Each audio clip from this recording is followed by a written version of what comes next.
Listo.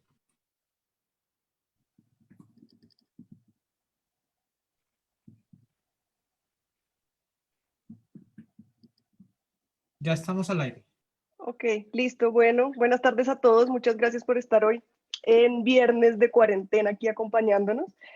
Tenemos este evento a propósito del Día del Idioma y estamos, es un evento muy chévere para lanzar las más recientes publicaciones de los profesores del Centro de Estudios en Periodismo, más conocido como el CEPER.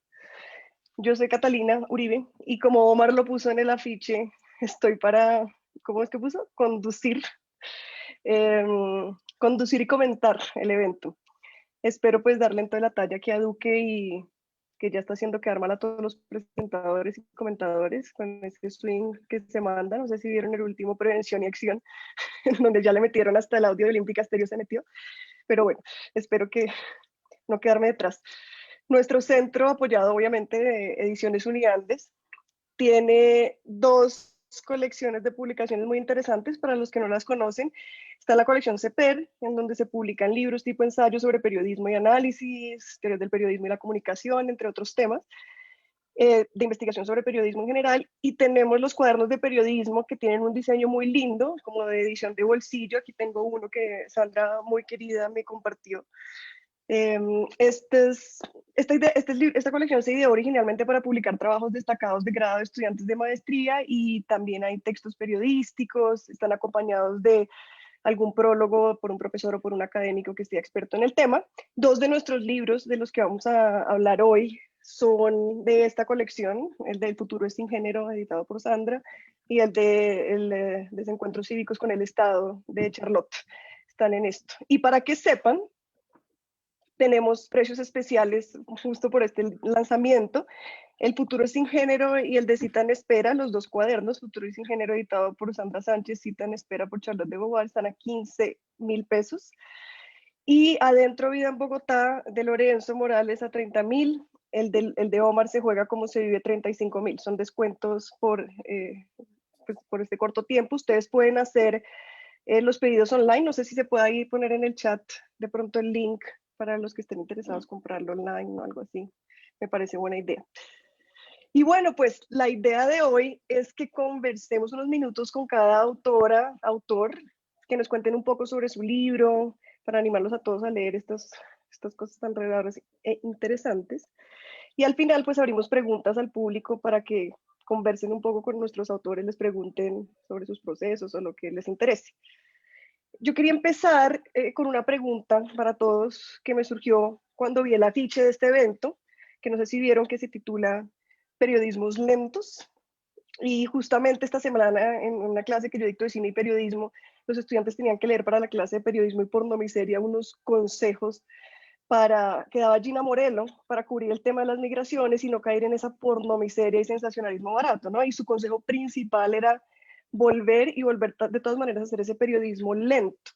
Me comentaba Omar, por ejemplo, que el proceso de creación y producción de su libro fue largo y asumo que el de los otros también fue pues largo, lento sobre todo.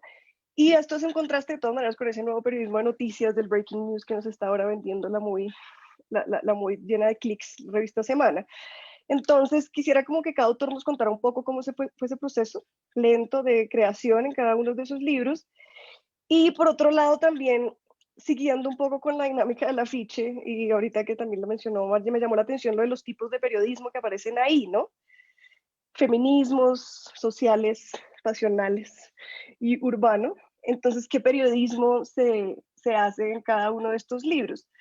Quisiera empezar pues con Sandra, ya que tengo este libro acá y me ha parecido súper chévere. De hecho, puse para mis clases dos de los artículos que aquí aparecen.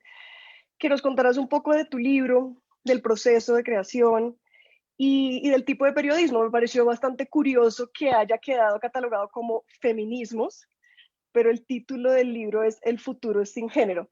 Entonces, no sé, lo que nos quieras contar ahí. Vale, muchas gracias. Gracias a todas las personas que se suman y se conectan y buenas tardes para sí, pues para todas las personas que están aquí. El futuro es sin género, este es el libro, ¿no? Es el cuaderno más gordito de todos, nos salió gordito este cuaderno. Y lo primero que yo quisiera decir es que este cuaderno es un cuaderno que a pesar de que yo estoy hoy hablando de él acá, pues es un cuaderno que se debe a muchas otras personas, a distintas autoras que contribuyeron para sacarlo adelante. Pues, por supuesto, María Eugenia Ludueña, de Agencia Presentes Argentina, y Ana Fornaro, que también es su colega. Nosotras tres realmente fuimos quienes pedaleamos esto, pero no hubiera sido posible sin el insumo principal de este cuaderno, que es la pieza periodística más robusta y más jugosa, es como el palato principal, que es el reportaje escrito por una de nuestras egresadas, que se llama Estefanía Abella, una egresada muy destacada que se lanzó a hacer en su momento un reportaje difícil, que aquí en el libro se titula Del otro lado, historias de niñas trans. Sin ese trabajo de Estefanía Bella Bermúdez, el cuaderno no existiría. Existe porque ella dijo, quiero hacer este reportaje sobre niñas trans y quiero contar desde sus voces qué está sucediendo, cuáles como esos caminos que recorren sus familias, eh, digamos, esa dificultad vital, social y política que se tiene, ¿no? Como familia, cuando uno de sus miembros de esa familia es una niña o un niño trans.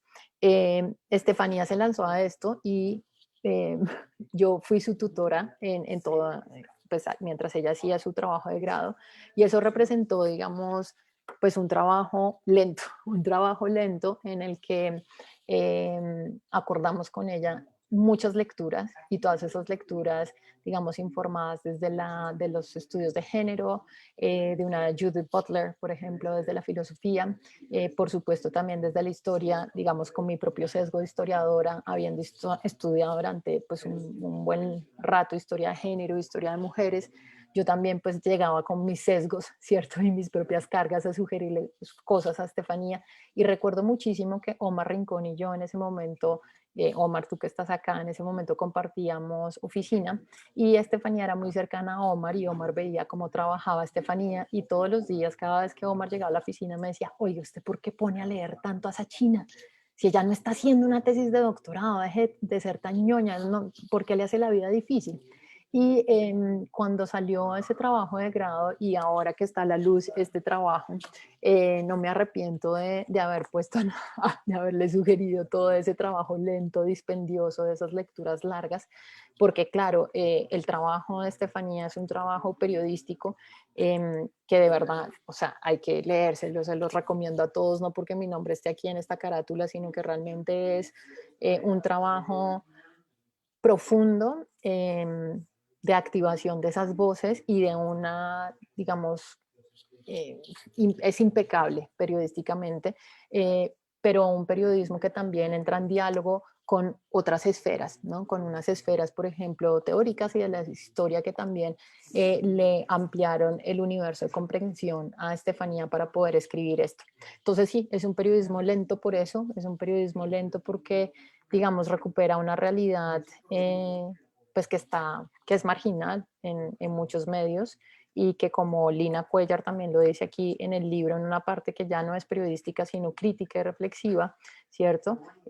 Pues digamos en otro lenguaje, en ese lenguaje un poco más del artículo, si se quiere, sucede que los medios no todos estamos representados, y que esa promesa que nos hicieron los medios en esas así llamadas democracias, pues sigue siendo rota. Y por eso este cuaderno vale la pena, porque es un cuaderno donde otras personas y otras identidades y otros seres humanos que están por fuera del relato y del registro típicamente periodístico, pues están fuera, pero aquí están incluidos. Y eso requiere un trabajo cuidadoso, muy cuidadoso, porque sobre todo lo que vemos acá son historias de esas niñas y de esos niños trans, que pues de otra manera no tendrían pues ese registro y esa voz. Lo voy a dejar por ahí porque pues somos cuatro y no me quiero tomar mucho más la palabra. Luego puedo abordar la segunda pregunta si es preciso. Perfecto. Muchas gracias. Sí, hablando como de eso roto, pasando al siguiente cuaderno de periodismo, que es el de nuestra profesora Charlotte, creo que tiene tres pues, reportajes periodísticos muy interesantes. Tú ahí nos hablarás de ellos, como sobre el abandono del Estado en temas de salud pública, ¿no? Y me hizo pensar mucho también como en eso, qué tipo de ciudadanía se construye cuando ese Estado está ausente. Entonces, pues, si quieres hablarnos un poco de ese proceso de periodismo lento y de lo que quieras del libro. Gracias, Catalina. Hola, buenas tardes a todos. Este es el, el que yo produje, pues que yo edité, digamos, más que otra cosa. Coordiné, compilé, así se dice. Pues periodismo lento porque entonces como esto es de la colección de los cuadernos de periodismo, pues son esencialmente basados entonces en trabajos de grado de nuestros estudiantes, trabajos de creación. Y pues en nuestra maestría eso dura un año, pues dura 2 semestres, los trabajos de nuestros estudiantes. Entonces, de ahí lo lento, ¿no? Empezando por ahí. Y del tiempo que, no sé si lento, o tal vez me gustaría más decir como periodismo con tiempo, el tiempo que nos gusta tomar. Entonces ahí nos dimos cuenta cuando estábamos armando nuestra colección que teníamos uh, varios trabajos que giraban en torno a la salud pública, ¿no? Y todos en géneros reportaje, teníamos dos. Había un trabajo de David Carranza sobre el tema del suicidio en Colombia y un trabajo de Miguel Botero sobre el tema del consumo de heroína en el Valle del Otún, por Dos Quebradas, por esas regiones. Entonces, a partir de ahí decidimos que, pues, ahí había dos reportajes y que ambos hablaban de temas de salud pública y ambos demostraban la ausencia del Estado en esos temas. Entonces, para completar esos textos, me puse a buscar, a mirar qué es lo que podíamos poner y ahí conseguí, pues me encontré, digamos, con un texto que en ese momento fue publicado por Semana de José Guarnizo y que se ganó un Simón Bolívar sobre el tema del mercurio y del pueblo Huitoto, pueblo indígena Huitoto, en Colombia y como el mercurio pues los acorrala. Y, y finalmente yo realicé una entrevista a un documentalista que se llama Jorge Caballero. En la introducción del libro, Jorge Caballero ha realizado varios documentales en Colombia y documentales yo no conocía a Jorge Caballero antes de eso, pero documentales muy impresionantes. Uno que se llama Paciente, sobre una mujer cuya hija joven está muriendo de cáncer, y otro que se llama Nacer, sobre el nacimiento de los bebés, y ambos documentales se desarrollan, digamos, en hospitales públicos, y ahí sí es muy impresionante la falta de presencia del Estado, y él logra mostrar esto en sus documentales, que no hay voz en off, que no hay de manera como muy fuerte. Entonces ahí tuve como una discusión con él sobre todos esos temas, y eso sirvió como para la introducción del libro. Entonces ahí hay como varias miradas, digamos, sobre ese tema, y bueno, pues en este momento que la salud pública es tan importante en todas partes, yo creo que es como una lectura interesante a la luz, digamos, de lo que está pasando, y del desafortunado abandono del Estado en ese tema en Colombia. Bueno, muchas gracias. Y pasando, pues de ahorita podemos ir un poco sobre los tipos de periodismo, ahondar, pero pasamos de este periodismo que llamamos como social y hay uno que es el urbano, ¿no? Me llamó mucho la atención este proyecto de Lorenzo, porque al hablar del hogar, de todas maneras, uno se acuerda como de esa idea casi que vieja de la conciencia religiosa y en donde en las guerras de religión, entonces si uno era católico, lo que estaba dentro del hogar no importaba, pero lo de afuera era lo público, ¿no? Entonces hablamos como un poco de ese hogar que se sentía como alejado de la vida pública, de lo social. Entonces me pareció súper interesante esta idea de la relevancia de lo político y del hogar, como tú lo capturas en esto. Quisiera que entonces nos contaras un poco del proceso y de cómo se dio este interesante proyecto. Gracias, gracias Catalina y gracias a todos los asistentes. Pues este libro que está adentro, Vida en Bogotá, nació, bueno, por un lado del apoyo de un proyecto que financió la Universidad de los Andes, pero también de una especie de obsesión mía que terminé convirtiendo en trabajo, que era, digamos, como un cierto gusto un poco fisgón, lo acepto, como de asomarme en las casas de las personas, ¿no? Muchas veces cuando a mí me encanta caminar esta ciudad, y bueno, en general las ciudades que visito, me encanta caminar y hay siempre una hora del día, como hacia las 6 de la tarde, donde todavía es un poco de día, pero la gente empieza ya a encender las luces de su casa y a veces no, pues no tiene la precaución o simplemente no ha cerrado sus cortinas, en fin, y uno estando en la calle a veces alcanza a asomarse un poco como a esas casas, a esos apartamentos de muchas personas. Y a mí siempre me fascinó eso, como fisgonear un poco ahí. Y a partir de eso, pues como les decía, lo convertí en un proyecto. Es un libro que, por un lado, tiene textos, relatos, y por otro lado, fotografía. Trabajé con 4 fotógrafos, Mateo Pérez, Miguel Winograd, Nadesh Mazars y Juanita Escobar, que me acompañaron precisamente a visitar como esos interiores bogotanos. Es un libro que tiene, creo que 33 o 34 crónicas precisamente de cómo la gran pregunta era cómo vivimos en Bogotá, cómo se vive hoy día. Y para eso nos dedicamos durante varios años a entrar a casas, obviamente pidiendo permiso siempre, por supuesto, pasando tiempo con estas familias, con estas personas, y tratamos de hacer lo que yo llamaría como una especie de instantánea de cómo se vive en Bogotá. Es un libro, digamos, que no tiene en ese sentido una pretensión como académica, en el sentido de proponer una teoría sobre la ciudad, ni una versión definitiva de cómo se vive. Son pequeños fragmentos, pedazos de vida de estas personas, pero con el foco en cómo la gente vive sus espacios, cómo se relaciona con el entorno, cómo lo aprovecha, cómo a veces lo vuelve también un negocio, cómo a veces es su refugio, cómo a veces es también un lugar incómodo, en fin. Y es un libro que, si preguntas por lo de lento, lo de periodismo lento, pues no podría estar en esta charla porque en realidad es un libro lentísimo. Más bien, duré prácticamente 5 años haciéndolo, no de cabeza en el proyecto, pero me tomó mucho más tiempo del que pensé y aunque al principio me pareció, digamos, como una falla, en cierto sentido con el tiempo fui entendiendo que quizás un libro que quería justamente como capturar el espíritu y la esencia de la vida bogotana de puertas para adentro, pues solo se podía hacer así. Si uno lo hace de un jalón, de pronto no alcanza como a registrar diferentes momentos, los diferentes barrios, sectores, puntos cardinales de la ciudad.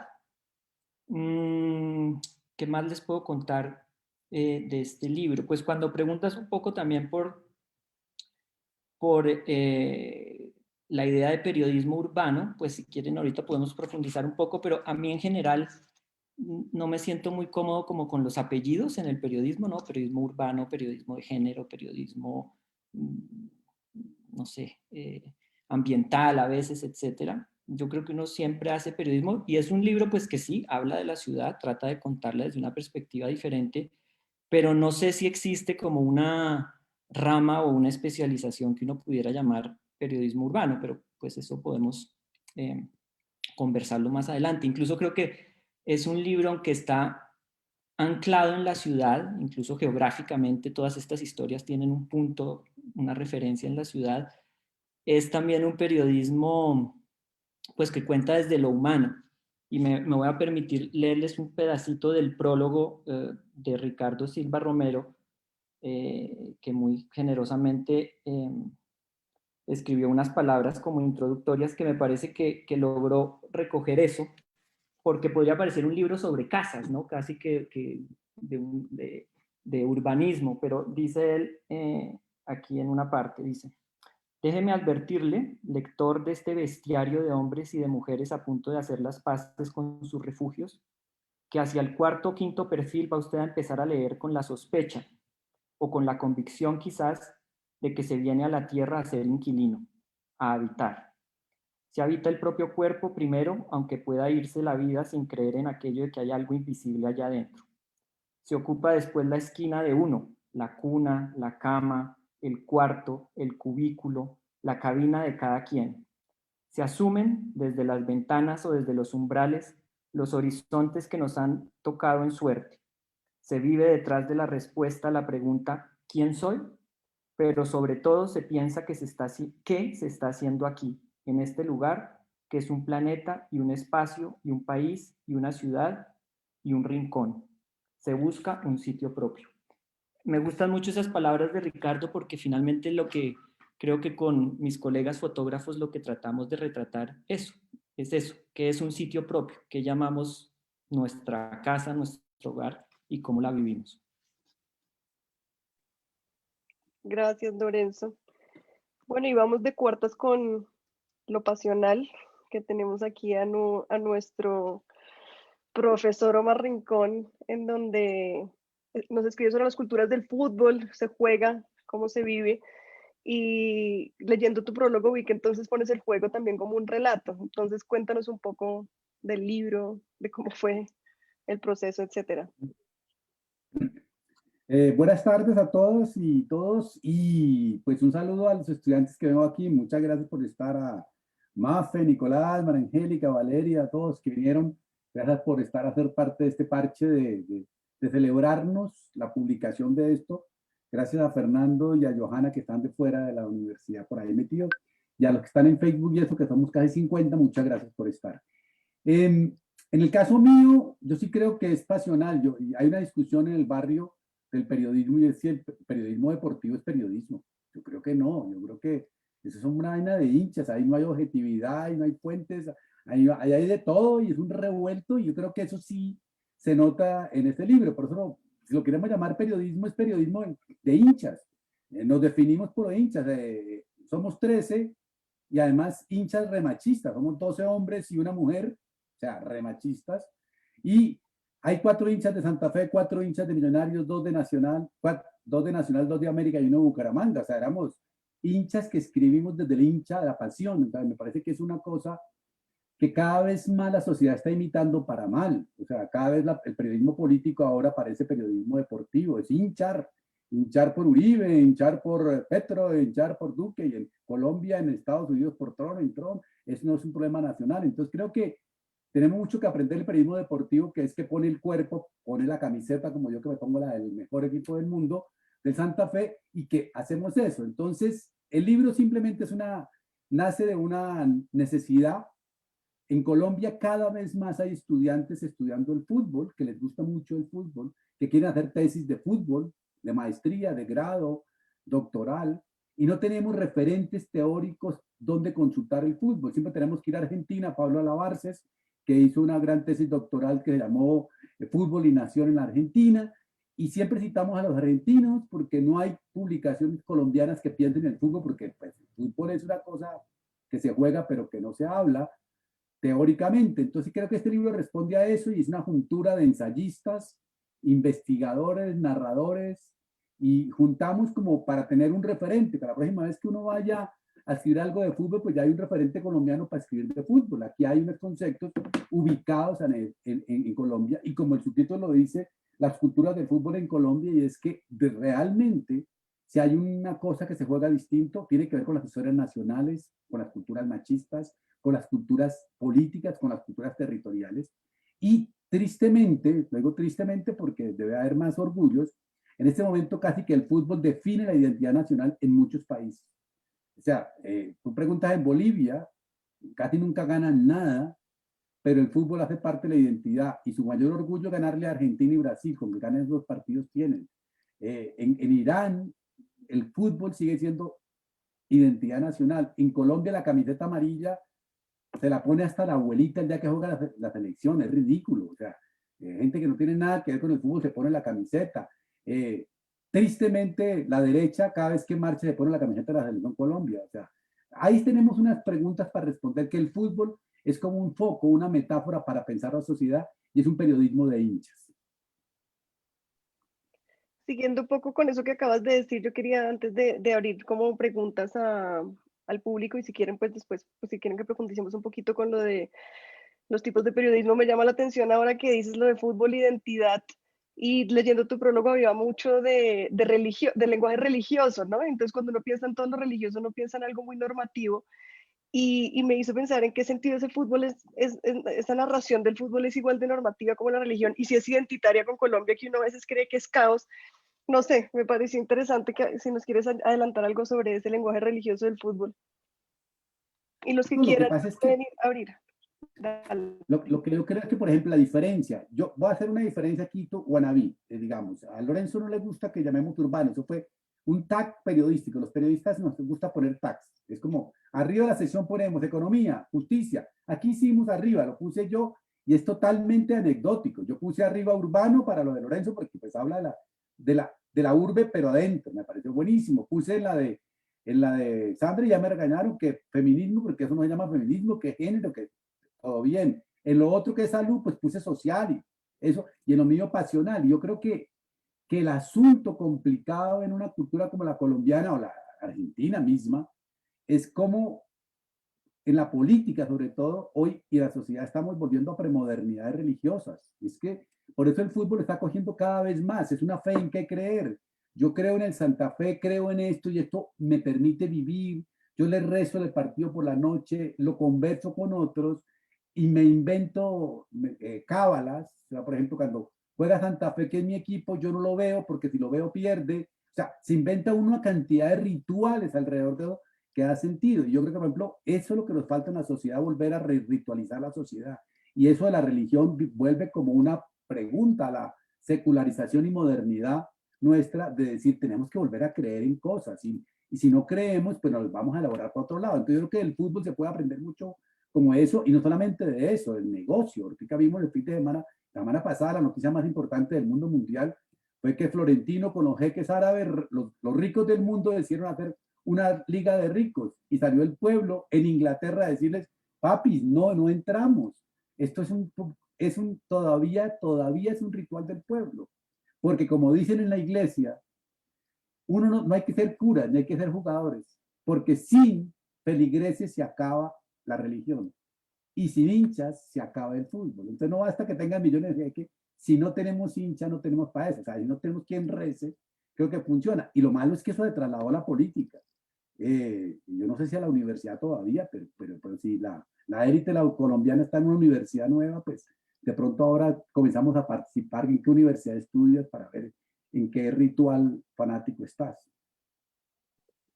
Sí, bueno, y ahorita hay como para hacer una puya que acabas de decir que te regañaron por poner feminismos. Y pues sí, de todas maneras es interesante. Justo tenía una discusión sobre una columna que salió en El Espectador que critica todo lo del lenguaje inclusivo y se va para el otro lado y dice que es excluyente con los que no están ahí, que ha habido como muchas discusiones al respecto y entonces estamos hablando de este tipo de periodismo. No sé, Sandra, ¿tú cómo nombrarías tu periodismo? Y bueno, si está contradiciendo con el título o no sé si nos quieres hablar de eso. Pues, yo creo que, digamos, más importante que la discusión sobre cómo rotularlo es, yo creo que estos periodismos, digamos, este periodismo en particular que presenta este cuaderno, es importante porque no esquiva unas discusiones fundamentales. y que, digamos, sociales y políticas y personales, y que además, pues genera un debate en sí mismo, o sea, genera un debate social, pero también un debate en el mismo periodismo. Es un cuaderno problemático, es un cuaderno que puede generar, ¿no? Como muchos amores y también desamores y odios. Entonces a mí me parece que eso ya vale la pena.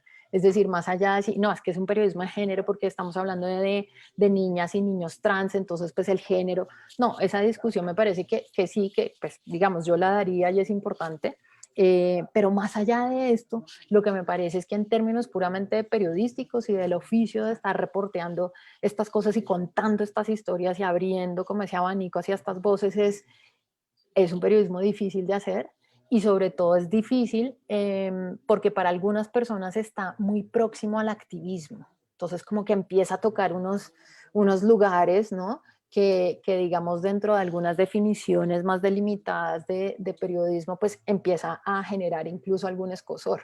Y eso me parece que es útil, porque pues lo que significa es que pues es un lugar de disputa. Y siempre que hay un lugar de disputa, pues nos movemos para algún lado. Entonces eso me gusta a mí, que es un periodismo, si se quiere, atrevido, es un periodismo audaz en esa medida y valiente valiente porque, digamos, reconoce que puede generar preguntas y yo creo que pues el periodismo también está hecho de eso, ¿no? Pues de preguntas y preguntas. O sea, por ejemplo, ahorita en la confesión de Lorenzo, ¿no? ¿Quién sabe si esa posición por fisgonear le empezó a los cuántos años? Era eso era el principio de un boyerista que, bueno, que se dedicó mejor al periodismo, muy bien, me parece, pero el periodismo está hecho de eso, ¿no? Como de esas intuiciones y de esas preguntas, ¿no? Y preguntas insospechadas.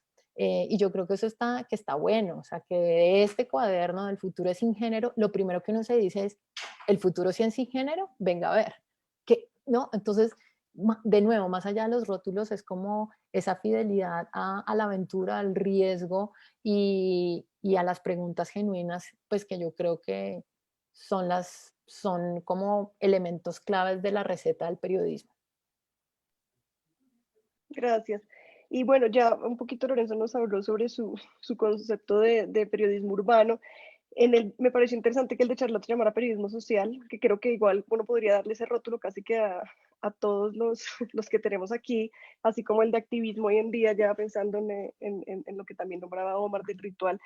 Y no sé, como que me hacía pensar la parte social, la parte política. Yo ahorita cuando introduje a Charlotte, especialmente cuando leí la descripción de tu libro, me gustaba mucho como esa idea de que cuando uno hace este tipo de periodismo, qué tipo de ciudadano va construyendo. Porque, no sé, si uno piensa que la humanidad está desnuda en ese estado de naturaleza, pues al decir que ese estado no está, ¿qué construimos? Entonces no sé si en las crónicas o en esto hay algo que nos quieras contar como de los personajes que están ahí para hablar del tipo de ciudadanía o algo sobre esta idea de periodismo social, si sí existe o no existe. Sí, ese periodismo social, no sé, periodismo que cubre la sociedad, ¿no? De alguna manera. Me acuerdo que nosotros titulamos el cuaderno Cita en Espera o el desencuentro cívico con el Estado, que eso es lo que pasa, como que debería haber un encuentro entre los ciudadanos y el Estado y en esos lugares donde debería existir ese encuentro, cuando el Estado realmente se retira, pues ya no hay ese encuentro. Entonces, ¿cómo ser ciudadano si en esos servicios que deberían ser servicios públicos realmente no los hay? Y eso es algo que asume, me acuerdo que me contaba Jorge Caballero, el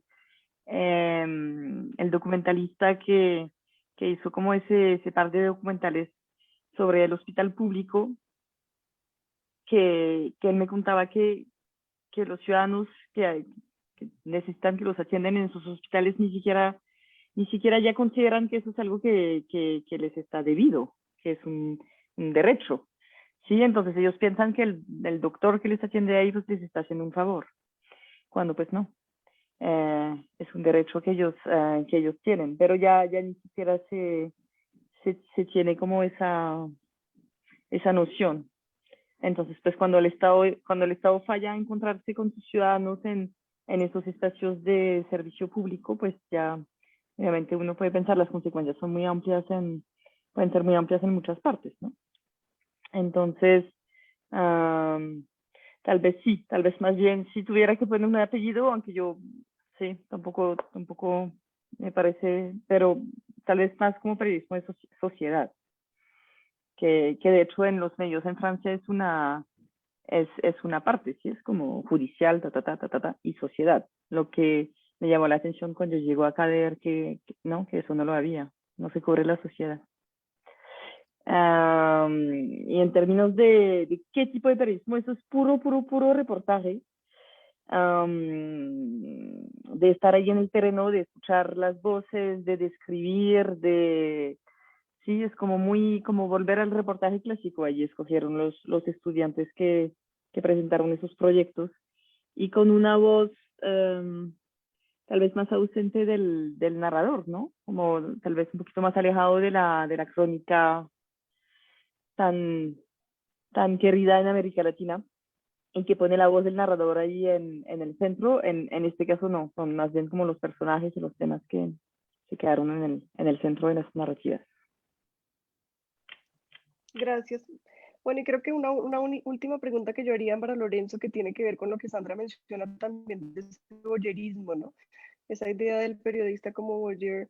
No sé si nos quieras profundizar igual en eso de, si tú lo llamarías casi que periodismo voyerista, porque cuando uno habla del que hace cine, habla de que es un voyeur, si uno habla de la audiencia de periodismo, terminan siendo un poco del mundo en el Zoom que están aquí de cuadritos negros. Y no sé si quisieras añadir algo de eso, y ya creo que ustedes pueden abrir a preguntas aquí los participantes y los mismos autores si quieren hablar con sus colegas. Sí, pues yo digamos cuando me quejaba, o bueno, no era una queja, más bien era como una toma de posición sobre esos apellidos en el periodismo, lo decía más, no tanto como una forma de ordenarlos, incluso en una publicación, sí, está la sección de economía, entonces la de política, la de sociedad, tal vez, la de deportes, lo decía más es cuando se entiende que por llevar ese apellido se hace de una manera diferente, ¿no? Como que el periodismo urbano entonces tiene sus reglas, sus formas, sus maneras de proceder, y ahí es donde yo creo que no, como digamos herramienta de clasificación está muy buena, pero también me parece que sí, a veces me topo como con nuevas propuestas que suenan como que están refundando el periodismo. Aquí anoté algunas que me acordé y cogen vuelo, pero luego se disipan muy rápido porque finalmente se dan cuenta que nada, que lo que hay es periodismo. En algún momento se hablaba con mucho impulso del periodismo de soluciones. Después o antes se hablaba del periodismo para la paz, como un nuevo género o una nueva manera de hacer periodismo para la paz. Por ahí últimamente me topé con una gente que propone el periodismo humano. Y a mí me interpela mucho porque digo, ¿qué periodismo no es humano? O sea, si el periodismo lo que hace es contar las historias de la gente. También periodismo performático, en fin, están muy bien, pero yo creo que lo que no deben llevarnos es a pensar que es una manera de trabajar diferente o de sustituir algunos valores o principios del periodismo.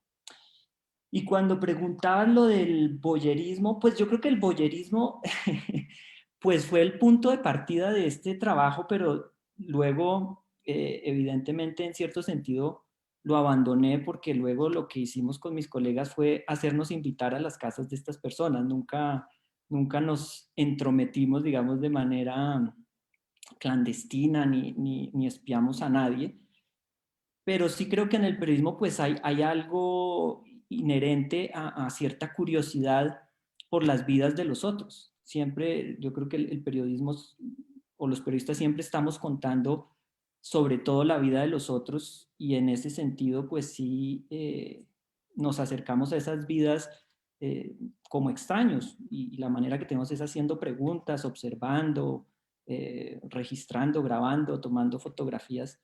y en ese sentido puede haber algo boyerista. Yo creo que es que el boyerista quizás, no lo sé bien, se lleva todo para sí, ¿no? Es como un pequeño ladrón de emociones y de imágenes para sí mismo. El periodismo, al contrario, las toma prestadas, pero las pone, digamos, sobre el escenario público, las comparte con los demás, ¿no?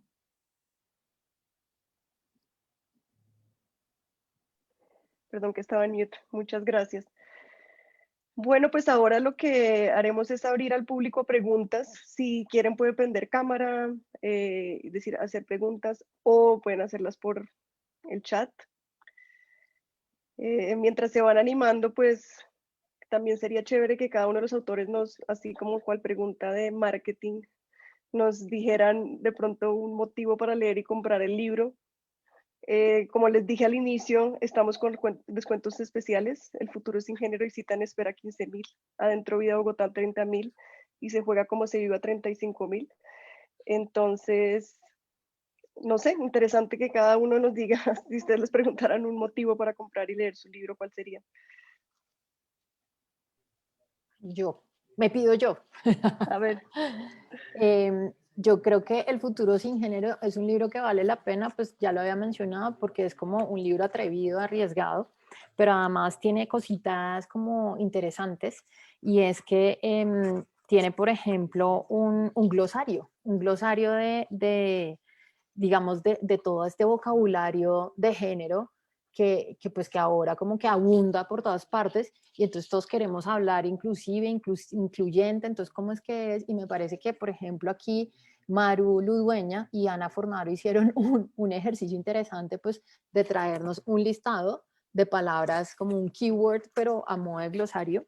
Y otra cosa chévere es que en este cuaderno mezclamos como esos dos mundos que alimentan muy bien esta discusión sobre género y sobre cómo estas identidades fluidas que, como les digo, pues es parte de de nuestro día a día, y es el mundo de ese periodismo contando, como decían ahorita mis colegas, la vida de otras personas, que es clave, ¿no? Y que son, digamos, unas historias narradas en los formatos y pues en los géneros periodísticos que también funcionan muy bien, haciendo una interlocución con un testimonio de vida de una activista argentina que se llama Violeta Alegre, que también nos habla de sus tránsitos, pues, como mujer trans, y también haciendo diálogo con un artículo de Lina Cuellar, directora de Sentido. Entonces yo creo que es un cuaderno nutrido en ese sentido, ¿no? Y es que está pues mezclando el universo del periodismo con ese otro universo, y tiene esas cositas bien jugosas como el glosario. Muchas gracias. Mientras los otros nos dicen los motivos, hay una pregunta de Norma. Norma, te doy la palabra.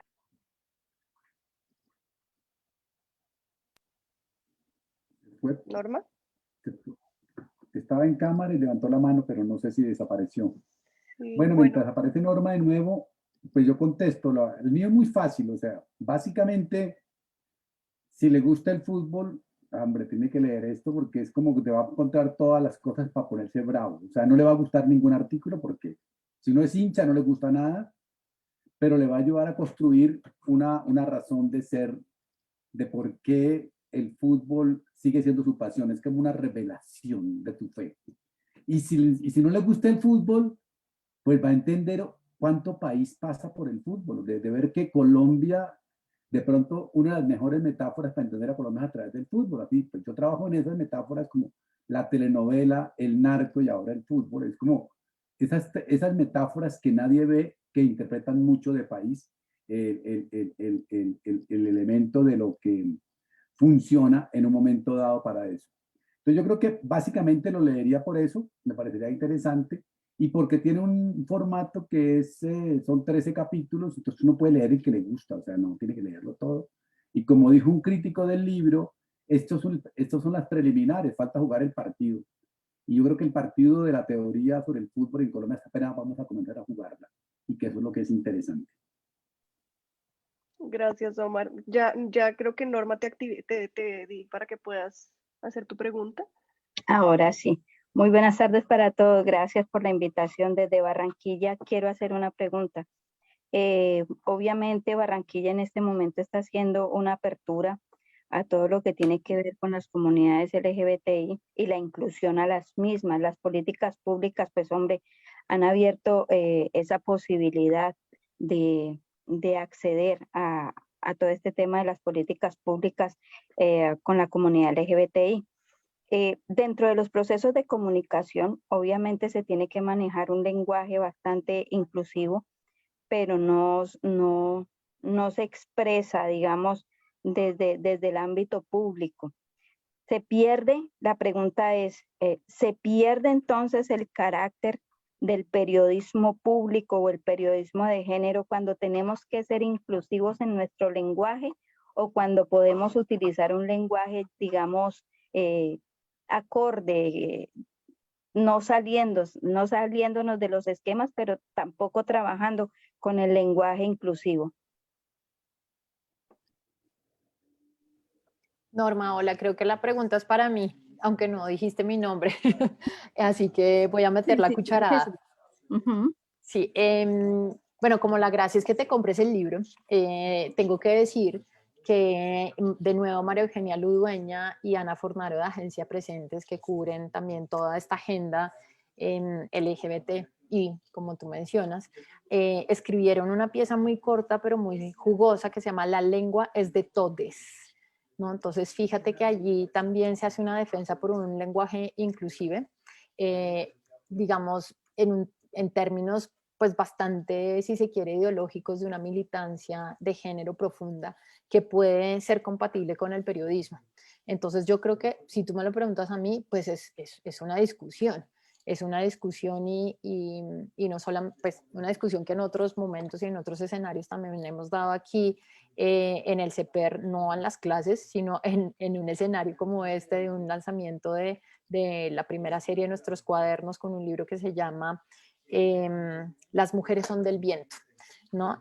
Mujeres que son del viento, de Víctor Castillo, que también hizo unos perfiles periodísticos como de periodismo pura cepa, defendiendo un periodismo sobre mujeres poderosas sin tener que hablar de un periodismo de género y sin tener que hacerlo en un lenguaje incluyente o inclusive. Entonces, fíjate que esta colección pues es muy rica en eso, ¿no? Y es que aquí pues no estamos casados con un solo lado de la discusión, sino que estamos pues presentando como esa gran paleta.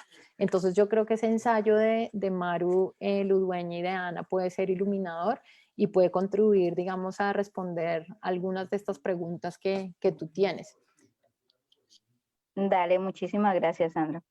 Gracias a Sandra y a Norma. Hay una pregunta de Javier Morales que creo que también puede responderla, me parece Lorenzo, teniendo en cuenta que su libro también tiene como otro formato además del libro. Dice, aquí nos están presentando ejemplos de periodismos lentos que son libros. ¿Qué nuevas posibilidades ven ustedes para hacer periodismos lentos en otros formatos? No sé si Lorenzo o algún otro también. No sé, sí, había justo leído esa pregunta en el chat y estaba pensando al respecto. Pues yo creo que desde hace mucho tiempo los periodistas que vivimos en el afán y en el corre-corre de los cierres y pues, de ese vértigo inevitable del periodismo, pues siempre hemos pensado que el lugar para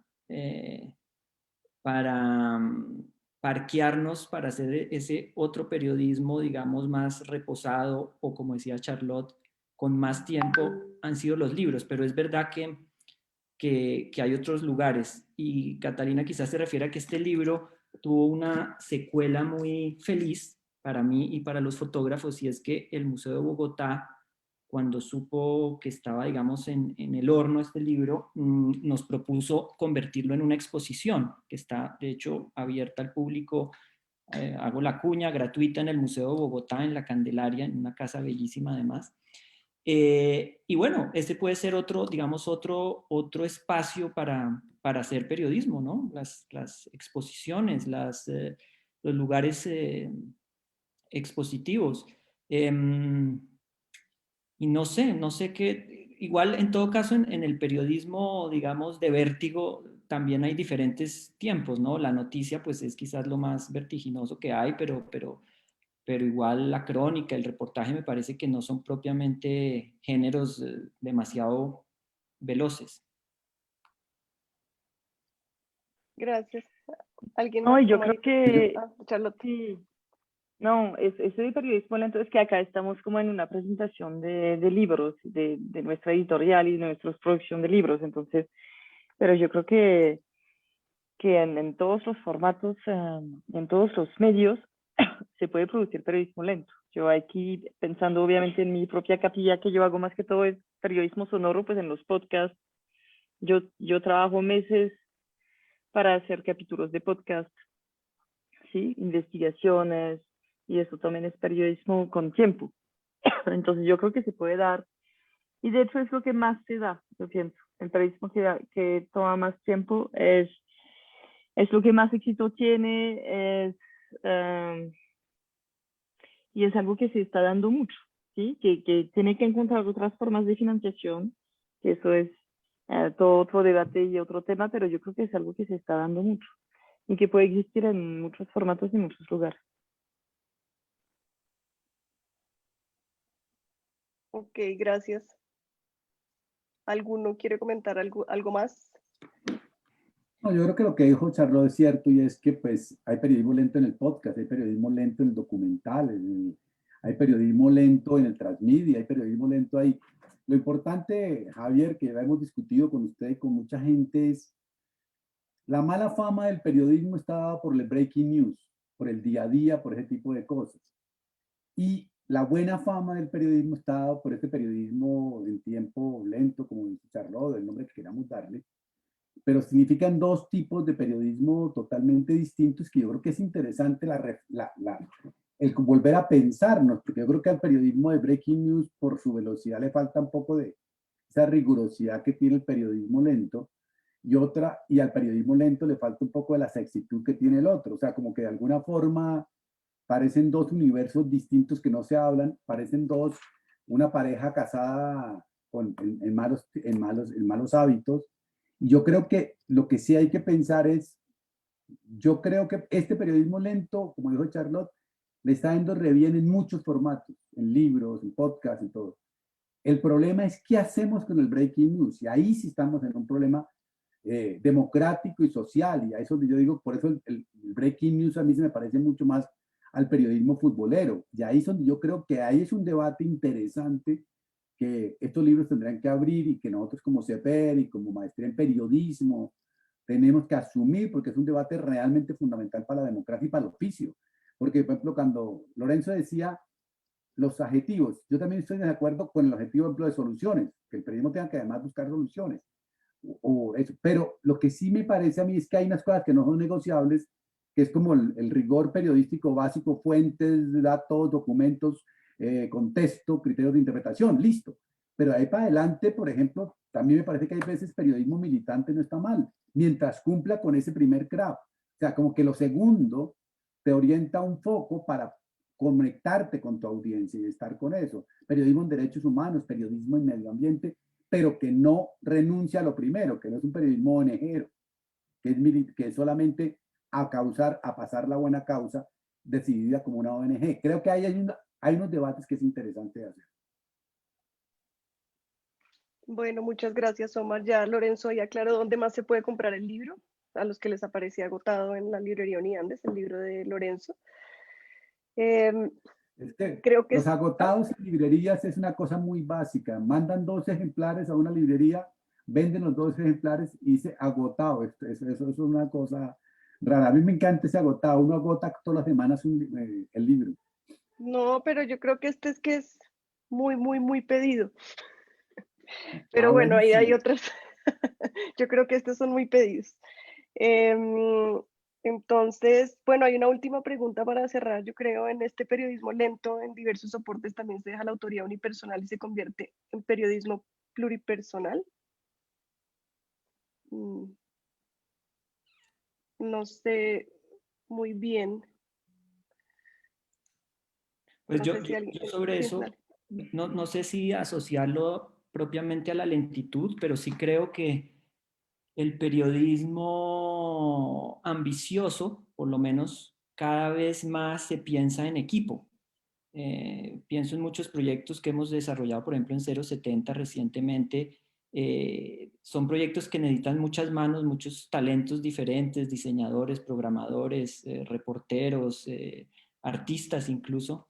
Entonces sí creo que en parte por esto que hace un tiempo se llamaba nuevos medios, donde hay, digamos, tanta interacción con sonido, imagen, foto, texto, pues sí nos propone un trabajo más colaborativo y en equipo. En el caso personal mío del libro que estamos presentando hoy, pues fue un trabajo en equipo con fotógrafos, pero también en las diferentes etapas con diseñadores, con productores, y yo creo que entre más seamos capaces de pensar en equipos, pues vuelvo a la idea inicial, más ambiciosos podemos ser en las historias que queremos contar. Entonces, más que la lentitud necesariamente, porque uno puede ser lentísimo solito o, o muy rápido en equipo, sí creo que es el tema de la ambición, del alcance de los proyectos. Gracias, Lorenzo. Bueno, faltan creo que ya 3 minutos para el cierre del evento, entonces les doy las gracias a todos los que estuvieron aquí, que nos acompañaron, los que estuvieron al inicio, los que se quedaron hasta el final. Creo que igual en cualquier momento pueden contactar a los autores y pues les recomiendo que compren los libros, están a excelentes precios y es un muy buen plan ahora en estas eternas cuarentenas que se nos vienen. Yo quiero como meter la cucharada acá y para quienes están muy entusiasmados con el libro de Lorenzo, el próximo miércoles 28 de abril a las 4 de la tarde va a haber un espacio exclusivamente con Lorenzo para hablar particularmente de ese libro, así que para los que quedaron con ganas de más lectura, de ver de pronto algunas de las imágenes, para que sigan comprando el libro, pues vamos a estar aquí de nuevo ese miércoles. Y me queda mal decirlo, pero como la única que se lo sabe aquí soy yo, entonces voy a decir que el 18 de mayo también va a haber un espacio exclusivo para El futuro sin género a las 4 de la tarde.